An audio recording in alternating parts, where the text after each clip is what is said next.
मेरा नाम ब्रजपाल ब्रजवासी है। अश्व को लेकर भीमसेन वृषकेतु और मेघवर्ण हस्तिनापुर की तरफ चल दिए। उनके साथ यवनाश भी था। हस्तिनापुर पहुंचकर यवनाश का धूमधाम से स्वागत किया गया। युधिष्ठिर ने कहा कि हे यवनाश, हम अश्वमेध और यज्ञ कर रहे हैं, इसलिए संसार में हम शांति की स्थापना करना चाहते हैं। इसलिए हमारे बच्चों ने आपके श्याम वर्ण का आवश्यकता के अनुसार अपहरण कर लिया था। हमारे कर्णपुत्र और भीम के नाती को आप माफ़ कर दें। आपने जो हमारे ऊपर एहसान किया है वह हम सदा याद रखेंगे, क्योंकि आपके अश्व जैसा संसार में कोई दूसरा नहीं है। आपने हमें अपना अश्व देकर हमारा यज्ञ का कार्य संपूर्ण कर दिया है, नहीं तो हम यह अश्व न होने की में यज्ञ को न करने का फैसला लिया था। अब आपके यज्ञ में घोड़ा आपके अनुसार छोड़ा जाएगा। अब यज्ञ की तैयारी शुरू हो गई। वेद व्यास जी को बुलाया गया। उन्हें यज्ञ की पूर्ण जिम्मेवारी दी गई और कहा कि अश्वमेध यज्ञ की सारी आपकी देख रेख में होगा।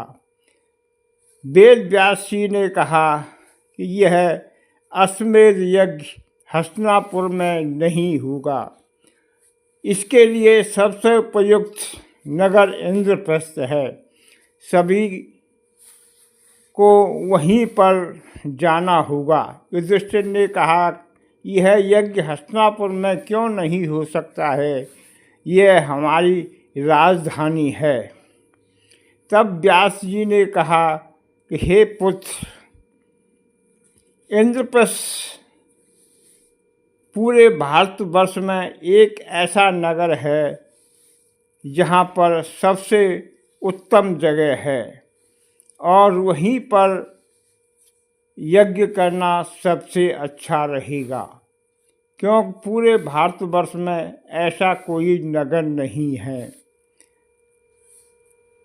तब युधिष्ठिर ने कहा, हमें बताने की कृपा करें कि इंद्रप्रस्थ नगर में ऐसा क्या है जो हस्तिनापुर से भी आपको उत्तम दिखाई दे रहा है। फिर व्यास जी ने कहा कि सुनो, आपके पूर्वज राजा यजाति की राजधानी इंद्रप्रस्थ में थी। पहले इसका नाम खांडप्रस्थ था। तुम्हारे पूर्वज यजाति ने इस जगह पर अनेक यज्ञ किए थे और अनेक लोगों का उपकार किया था। उनकी ये राजधानी थी, इसलिए इस जगह पर अनेक यज्ञ किए गए हैं। उसके प्रभाव से आज भी इंद्रप्रस्थ में सुख महसूस होता है। राजा यजाति तुम्हारे पूर्वज थे। अपने पूर्वजों की नगरी इंद्रप्रस्थ एक तीर्थ के समान है। इसलिए सभी को सूचित किया जाए कि सभी सदस्य और हस्तिनापुर के निवासी अश्वमेध यज्ञ करने के लिए इंद्रप्रस्थ में जाएंगे।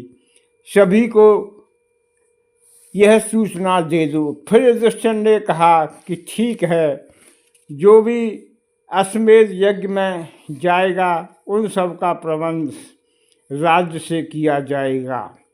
सभी जनता और सभी परिवार वालों को सूचित कर दो। उन्होंने इस यज्ञ की जिम्मेवारी का प्रबंध नकुल से कहा और नकुल से कहा कि हे अनुज, सभी के भोजन, खाने और ठहरने का इंतजाम इंद्रप्रस्थ में किया जाए। किसी भी को आने जाने व रहने की व्यवस्था की जाए, किसी को कोई कष्ट न हो। और जो बाहर के लोग इंद्रप्रस्थ में आएंगे उन्हें किसी भी तरह का कोई कष्ट नहीं होना चाहिए। फिर नकुल ने कहा, हे भ्राताश्री, आप चिंता मत करो, मैं और सभी हमारे भाई मिलकर ऐसा इंतजाम करेंगे कि किसी भी आने वाले को किसी भी तरह का कोई कष्ट नहीं होगा। गंधारी और धृतराष्ट्र अपने महल में बैठे हुए थे। गंधारी ने कहा, हे आर्यपुत्र, हमारे युधिष्ठिर ने राजसूय यज्ञ यानी अश्वमेध यज्ञ कर रहे हैं, उनका मान सम्मान और संसार में बढ़ जाएगा। आप इस कार्य से प्रसन्न नहीं हैं क्या? धृतराष्ट्र ने कहा, हे गंधारी, मुझे अपने पुत्र दुर्योधन की याद सताती है, मेरा मन बेचैन होने लगता है। हे गंधारी, यह अश्वमेध यज्ञ मेरे पुत्र दुर्योधन को करना चाहिए था, पर ऐसा न हो सका। गंधारी ने कहा, हे आर्यपुत्र, अब जो बीत गया है उसे भूल जाना ही चाहिए। आप उसे भुलाने का प्रयास करें, आप उसे भूल जाइए। जो होना था वो हो गया, अब उसे बदला नहीं जा सकता है, इसलिए उसे भुलाने का पूर्ण प्रयत्न कीजिए। अब जो युधिष्ठिर कर रहे हैं उसमें हमें सहयोग देना चाहिए कि पुत्र युधिष्ठिर हमारे लिए दुर्योधन से भी अधिक प्रिय है। तब गंधारी को धृतराष्ट्र ने कहा, हमें इंद्रप्रस्थ जाने के लिए क्यों कह रही हो? क्या यह यज्ञ हस्तिनापुर में नहीं होगा? तब गंधारी ने कहा कि पितामह व्यास जी ने कहा है कि यह यज्ञ इंद्रप्रस्थ में होगा और इंद्रप्रस्थ में हम सभी को चलना होगा। तब गंधारी ने कहा, ऋषि व्यास जी ने अश्वमेध यज्ञ का आयोजन उन्हीं की देख रेख में हो रहा है, इसलिए हम सबको इंद्रप्रस्थ जा रहे हैं। सभी लोग इंद्रप्रस्थ आने लगे।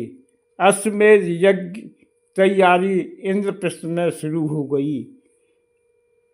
उसी समय पर ब्राह्मणों ने यज्ञ वेदी तैयार की। धृतराष्ट्र और माता गंधारी को यजमान बनाया गया, क्योंकि उम्र में वह सबसे बड़े थे। विद्वानों ने वैदिक के अनुसार यज्ञ प्रारंभ कर दिया। फिर यज्ञ समाप्त हुआ। युधिष्ठिर ने विदुर जी से कहा कि कल घोड़े का पूजन किया जाएगा, इसलिए अब बताइए घोड़े का कौन पूजन करेगा? तब कुंती ने कहा कि घोड़े का पूजन मेरे बड़े पुत्र कर्ण की पत्नी पद्मावती करेगी, इसलिए थोड़े से सैनिकों के साथ पद्मावती यज्ञशाला में ही रहेगी और सब अपने अपने महल चले गए। अब कर्ण की पत्नी पद्मावती ने सोचा कि मुझे क्यों यज्ञ का घोड़ा पूजा करने के लिए कहा जा रहा है। तब कुंती ने कहा, हे पुत्री, मैं अपने पुत्र कर्ण का तो कुछ भी नहीं देख सकी, मगर तू मेरी सबसे बड़ी बहू है, इसलिए घोड़े का पूजन तुझे ही करना होगा। अब पांडवों की चारों तरफ छाती फैलने लगी। एक ऐसा व्यक्ति था जो पांडवों से बहुत जल रहा था। उस व्यक्ति का नाम अनुशल्य था। वह श्री कृष्ण से बहुत नफरत करता था, क्योंकि हरण के समय अनुशल्य के भाई को श्री कृष्ण ने मार दिया था। इसलिए वह श्री कृष्ण से बहुत द्वेष भाव रखता था। उसने सोचा कि मैं अश्व और पद्मावती का अपहरण कर लूँगा तो पांडव बहुत दुखी होंगे और फिर उनसे मैं श्री कृष्ण को आने की मांग करूँगा, फिर मैं उनसे बदला लूँगा। उचित अवसर पाकर जब सैनिक कम थे, अनुशल्य ने अश्वमेध के घोड़े और पद्मावती का अपहरण कर लिया और वह अपनी नगरी को चला गया। जब युधिष्ठिर को मालूम हुआ कि अनुशल्य ने पद्मावती और अश्व का अपहरण कर लिया है, तो सभी ने मिलकर कहा कि अब हमें क्या करना चाहिए। तब भीमसेन ने कहा कि मैं अनुशल्य के पास जा रहा हूँ, उससे हमारी कोई दुश्मनी भी नहीं है। फिर न जाने क्यों अनुशल्य ने हमारे यज्ञ घोड़े और हमारी भाभी श्री का अपहरण कर लिया है। मैं पता लगाकर आने को जा रहा हूँ। अनुशल्य ने रानी पद्मावती को इज्जत के साथ एक सुरक्षित महल में रखा। जब अनुशल्य को मालूम हुआ कि भीमसेन उनसे मिलने आए हैं, तब उन्होंने भीमसेन से कहा कि आइए, आपका स्वागत है। तब भीमसेन ने कहा कि हमारी तुम्हारा कोई झगड़ा नहीं है, न हमने तुम्हारा कोई नुकसान किया है, फिर आपने क्यों हमारी भाभी श्री और श्यामवरण अश्व का अपहरण किया है। तब अनुशल्य ने कहा, आप पद्मावती और अश्व को ले जा सकते हो, पर मुझे इसके बदले में तुमसे एक वस्तु चाहिए। तब भीमसेन ने कहा कि बोलो, इसके बदले में तुम हमसे क्या मांगते हो। तब अनुशल्य ने कहा कि मुझे इसके बदले में वासुदेव श्री कृष्ण चाहिए, मुझे उससे बदला लेना है। तब भीमसेन ने कहा कि अनुशल्य, मैं आपकी सूचना हस्तिनापुर राजा युधिष्ठिर तक पहुंचा दूंगा, फिर उनका जो आदेश होगा वह हम सभी को मान्य होगा। अब भीमसेन हस्तिनापुर आए। उन्होंने युधिष्ठिर को अनुशल्य का